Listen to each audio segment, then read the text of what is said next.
जिस दिन तुम्हें हॉस्पिटल में उन्होंने मेरे हवाले किया था ना, उस दिन से मैंने तुम्हें अपनी औलाद माना है बेटा। तुम हमेशा मेरी बेटी थी और रहोगी, मैं मर भी जाऊं उसके बाद भी। वो बेचारी ट्रैफिक हादसे में मर गई है जाना। सबा? तो फिर सबा तो सुनकर वहीं गई होगी।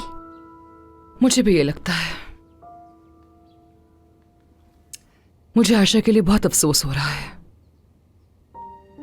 काश कि वो ये सच जान सकती कि सिनान उसका बेटा है। काश कि मैं ये बात उसे बता सकती। तुम्हारी तरह वो भी अपने बेटे को ढूंढने की बहुत कोशिश कर रही थी। तो तुमने ये सच उससे भी छुपाया जैसे मुझसे छुपाया था, है ना? अच्छा बस सादिया, एक दूसरे को ताने देने के बजाय हमें जाकर सबा को देखना चाहिए। हमें कुछ भी करके उस जहरा से बचाना होगा सबा को।